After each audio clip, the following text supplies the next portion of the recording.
Fishing Gurus is brought to you in association with Daiwa.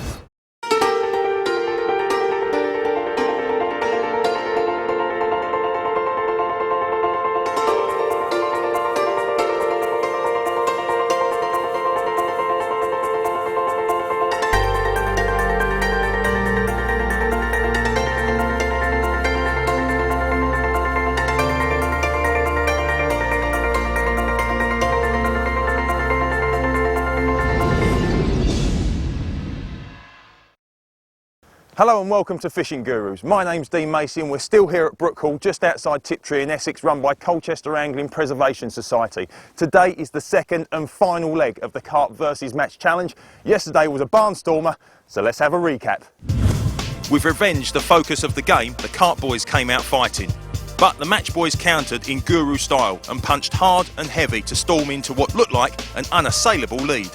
Out of nowhere, the Carp boys did the unthinkable, and in the cold, early spring weather, they fetched for the floaters. As the buoyant biscuits graced the surface film, so did the eager Carp's mouths. The wily big carp man, Damian Clarke, produced a flurry of hard-fighting surface-caught carp that had the Match boys in tatters. With the young dove from above adding to the tally, the unthinkable comeback was now a reality. The team take a slender £5 lead into day two with a bucket load of momentum. I think it's going to be close. Obviously they think they've got the best swim, so it's all to play for. We've got a lot of room, so hopefully we can draw a few fish. I was quite pleased in the morning, went really well, everything went to plan. Lost that one fish which did cost us.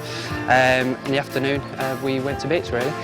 You've got more fish moving through here, up there sorry, but this end's sort of more holding area, so I'm pretty confident in keeping it today. It's very close, we're going to fish quite negative today, just catch what we can. It's not over till the fat lady sings. You'll be a brave man to call it. Who will win the battle of nerves, tactics and angling prowess? Yeah, revenge is sweet.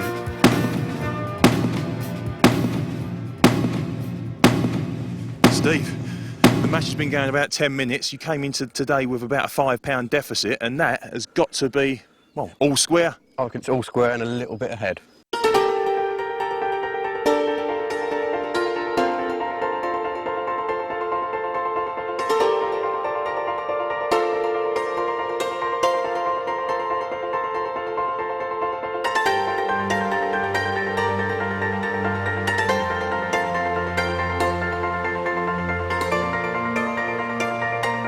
Tom, I've just seen Steve put one back, Yeah. which basically overturned the deficit, and you're straight in. Yeah. You guys ain't going down without a fight, are you? Definitely not, definitely not. We've got a few going on the surface now, so hopefully we can keep them there, but the cloud's coming over now as well, which isn't good for it. Yeah, we had a lot of rain, and cold rain last night as well when we left, packed up filming. Yeah. It was absolutely chucking it down. So I've got to be honest, I'm surprised you got them up on the surface this morning anyway, but you just got to make the most of it while they're here, aren't you?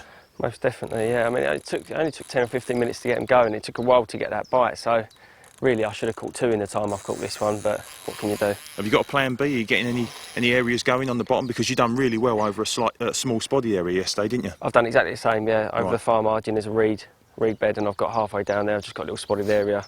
I've got that rod on it there, so if the weather does change, I've got a backup.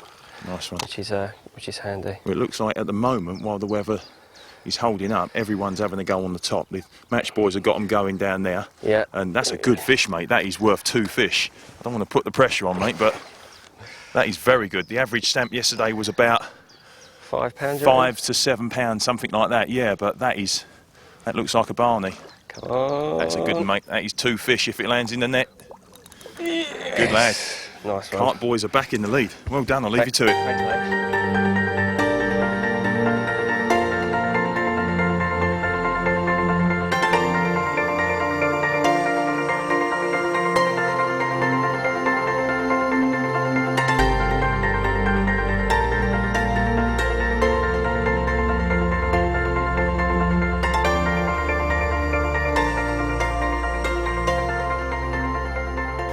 Damian, about 5 minutes ago I thought it was going to be more active in Tom's swim, and now it seems to be alive in yours. Yeah, they're like piranhas out here, but they're proving quite tricky to catch. It's taken a long time to catch this one in relative terms, so I'm going to just scale down a bit, you know. Really? Reduce the hook size, reduce the line size, and see if I can get bites a bit quicker. Well, we'll have a little look at the gear that you set up in a minute, but mate, that's, well, they all count. Put it that way, it's not the biggest, but they do all count. Well done. Cheers.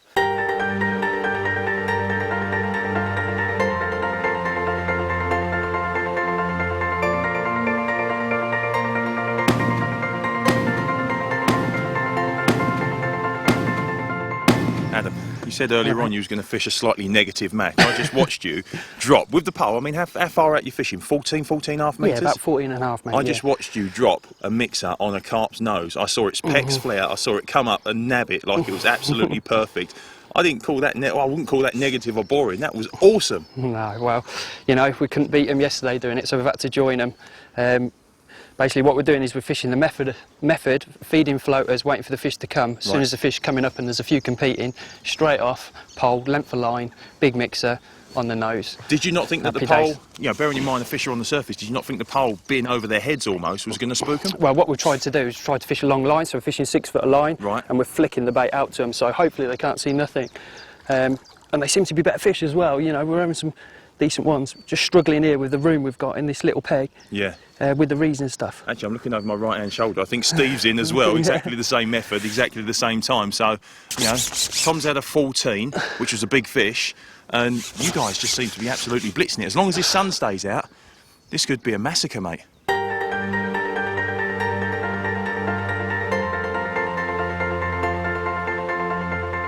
Well, I said yesterday was a barnstormer. Steve, how big's that one? 17-4. Adam? 15-4. What you got to say to the carp boys? Because they're the ones supposed to be catching the big fish. Well, we've had a good start, so let's see if we can continue. Absolutely. Those carp boys are definitely up against it.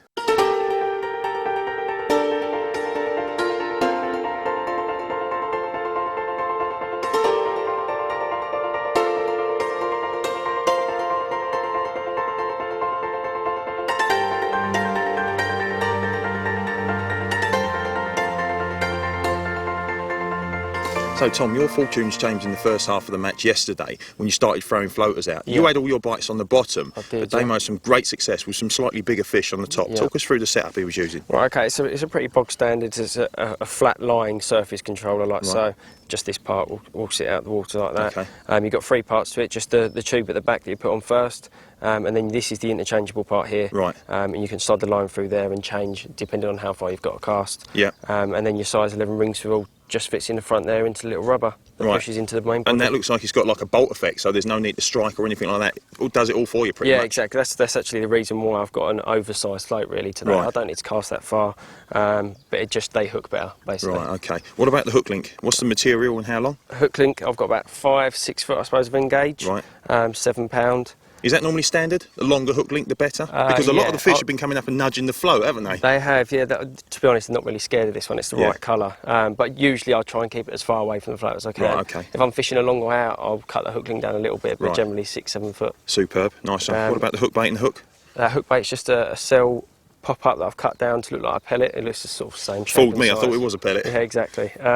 Size 12 mixer hook, right, and then I've just put a little bit of silicone over the eye there to make sure that the line comes out at the right angle. Superb, and you have no hook balls. I mean, that looks like a very standard, very simple floater setup. It is, yeah. And in truth, I mean, certainly looking at the catch rate that Damian had yesterday and what you guys have had today, I think every fish hooked has been in the net, really, isn't it? Yeah, I mean, you don't need to go too complicated with it. It's more about the feeding with floater fishing, like it is on the bottom, I suppose. But get them feeding right, and you can catch them. And is that a method and a tactic that you'd use anywhere, take anywhere? Because I noticed actually when you started getting them up on the surface yesterday, you both went straight back to the car. You got your float rods out there, out the boot. So are they always in there? Yeah, no, from March onwards, from March 8, we should have your floater rod in the car because opportunities arise and you can have a really good day's fishing. Well, let's hope it continues for you. Good luck, mate. Nice one, mate. Thanks.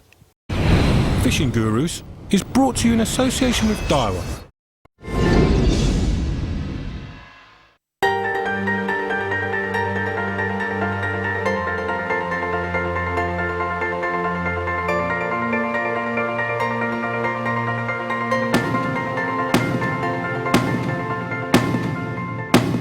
Now, Steve, I know you weren't impressed with the carp boys fishing the floaters yesterday, but in truth, you have succumbed to the dark side today, and it has changed your fortunes big time, hasn't it? Yeah, we've had to. It's not in our matches. It's not allowed, as I pointed out yesterday. But if you want to win, that's what you've got to do. And we've started on the floaters. It's given us a good start. So hopefully we can get a few more fish later on if they do come back up, and we've got a chance of winning. And you've had big fish today as well, haven't you, on the top? Yeah, I've had a 17-4, which, looking at the size of the fish we caught yesterday, is 4 fish. Yeah. So if they catch small fish like we did down in the rushes, then it gives that 17 is a massive bonus. I've just seen Tom's rig, which looks very, very simple, but yours is even simpler, and it doesn't get much easier to tie up, does it? No, literally, I've set 16 metres of pole up. The way I'm fishing it is I'm feeding some small floating pellets. Right, with okay. Odd dog biscuit mixed in. Right. And I'm just waiting until I see a fish feeding. Then when I see a fish feeding, I'm shipping out. I've got 4 metres of line, or top 4 worth of lines. Yeah. The key is to keep the pole away from the fish. So what's that, sort of 8, it's probably 10 foot actually, Yeah. 10 foot of line? Yeah, you don't want to drop Yeah. the pole on top of the fish because it'll spook them. Yeah. So I've got top 4 worth of line, 0.22 engage, Right. and I've got a size 18 MWG hook. Right, what's the 0.22 in old money? About £9. Right, okay, so you're not, you know, I mean, you're not finessing anything up, you're No, going for it. The only thing I'm finessing is like a very small hook for a dog biscuit. Yeah. You can just see it there, little 18, so the bait looks as natural as possible. Right. And I've got a bait band and just bait band in a chum mixer. So Right, as you say, it couldn't get any easier. And keeping that nice and tight to the shank so that obviously when they come up, it nails them straight in the lip. Yeah, you know, I think I've just missed a couple, so.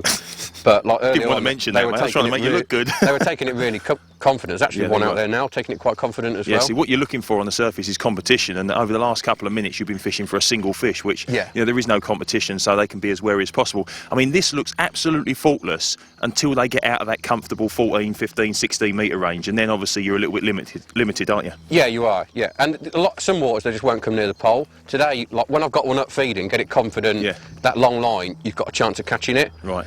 But it is literally like just odd fish now, and as you said, you need competition, like 2 or 3 fish. Yeah. And then you've got a chance of catching it. When you're trying to dob one, it's very difficult. Well, I've just seen a fish out there, and I know you've spotted it as well, so give it a go, and I wish you luck. Cheers.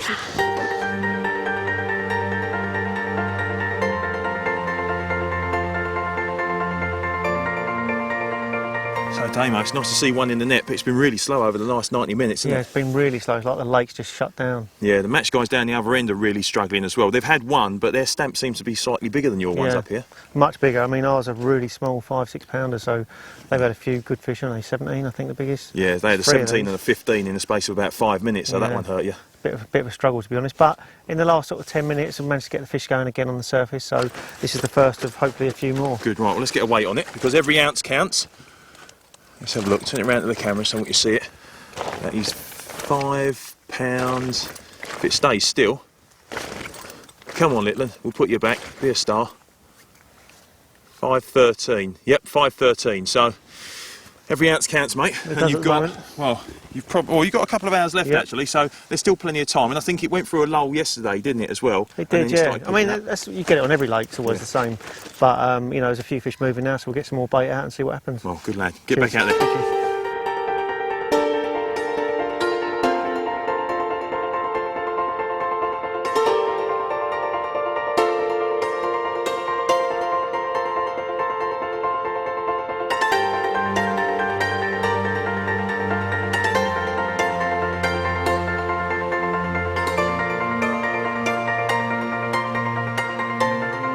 So Damian, you was the one that got on the floaters yesterday, and to be honest, the match boys have got on them today, and so have you, and it seems to dominate the match at the moment. Tell us how you start feeding, because it's not a case of just polting them out left, right and centre, is it? There's a little bit of tact to it. A little bit of finesse, yeah. I mean, basically, we put probably 5 or 6 patchfuls out to start with. Right.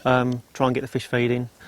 Try and get them into a frenzy. So we wouldn't cast the rigs out until the fish were really feeding, pack-manning. You know, you see them going from bait Yeah. to bait. Once they're doing that, they're much easier to catch. So then we would cast into the swim. And do you have like a set little routine, so it's like normally 20, 25 minutes, half an hour, or do you just let the carp tell you how it's done? Just let the fish tell you. If they're feeding, they're getting into a frenzy, then cast over the top of them, well past them, draw the bait back into them on the edge of the, you know, the baited area, and then just start from there. Right, what are you using today for bait as well? Because you can use floating pellets, chum mixers, cat food. I mean, there's You an can use endless anything. range, really. Yeah, you isn't can there? use anything. The things we're using today, they're just a mix of maybe 10 and 6 mil pellets. Right, so varying the size. Varying the size makes it a bit easier for us. I mean, if you use them too small and use all small baits, they can get a bit preoccupied on them, Right. and it makes it difficult to present a hook bait. Right, now we've already seen the rig. Tom talked us through the rig.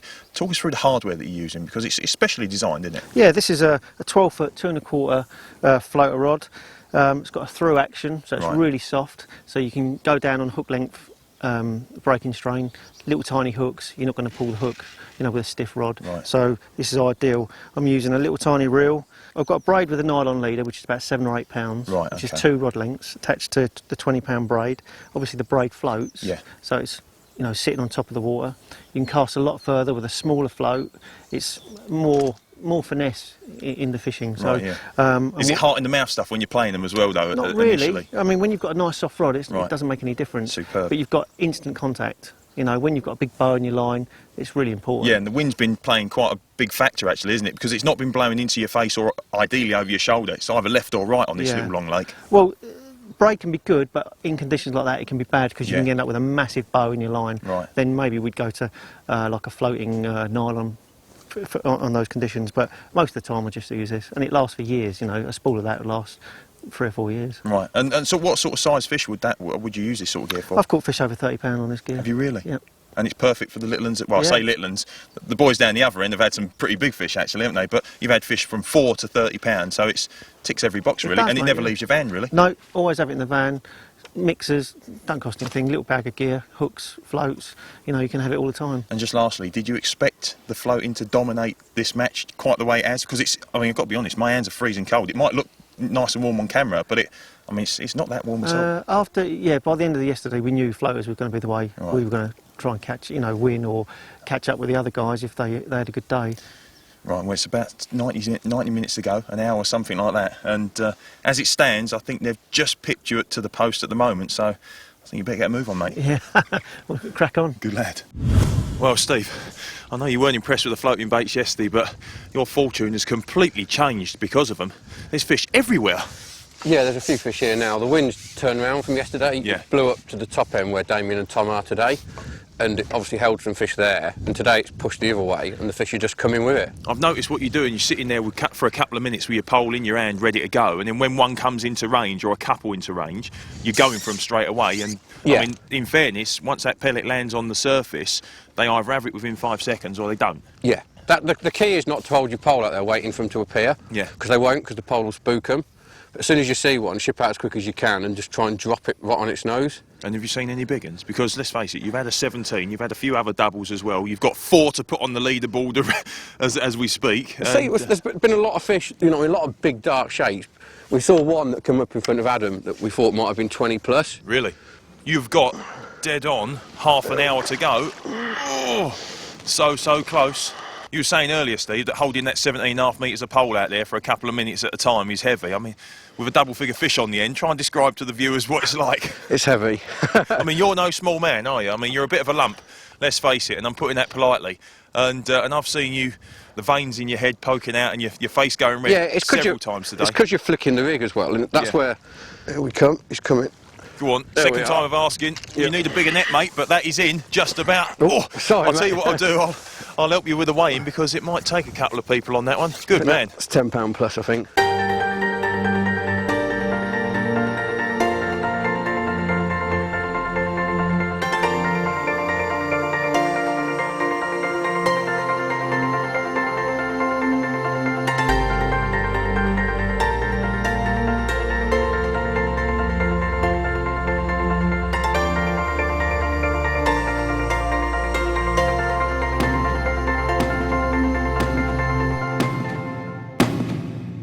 So, Tom, Yeah. hard 48 hours of fishing, mate. You pleased with your own performance? Yeah, I really enjoyed it. It was good. I expected more from today, but it wasn't as good down that far end as I thought it was going to be. The wind changed at the end of the day.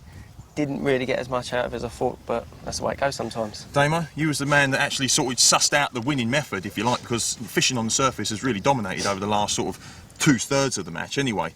Are you pleased with the team's performance? Yeah, we fished hard. I think we did as well as we could under the circumstances.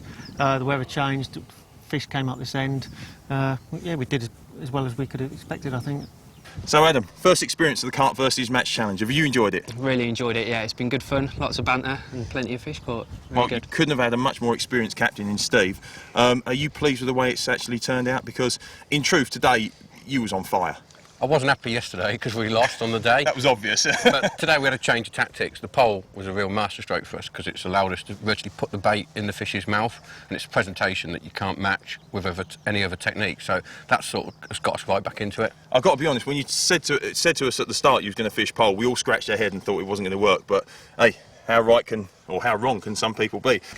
So guys, I know you've been chewing my ear off over the last 5 minutes to find out the results, and it was very, very close up until the last couple of hours. We've got a 299 pound 1 ounce versus a 210 pound 4 ounce in favour of Match guys, Yes. Adam and Steve, well done, fantastic performance. Tom and Damo, better luck next time. Cheers. Well, that's the first 2 shows of this series of Fishing Gurus. Don't forget to tune into the next one. But before we go, let's have a look at some of the very best bits of the carp versus match competition. But if you're going to get the rods out in the near future, remember, enjoy your fishing. Hello and welcome to a brand new series of Fishing Gurus. I give you the Carp versus Match Challenge, Part 2. Steve, Adam's just put a fish back and you're straight into one. Are you going to give the carp boys a battering again? Tom, you carp boys just don't know when to lie down and take it, do you? Yeah, revenge is sweet.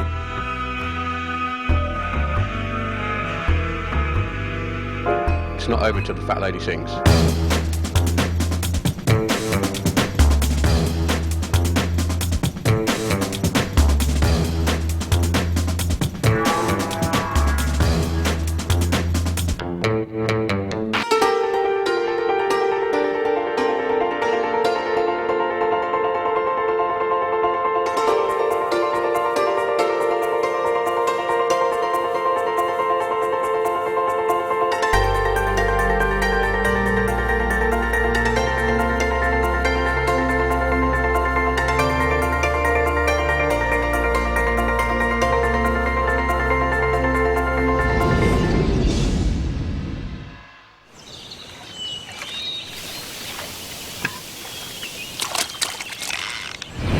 Fishing Gurus is brought to you in association with Daiwa.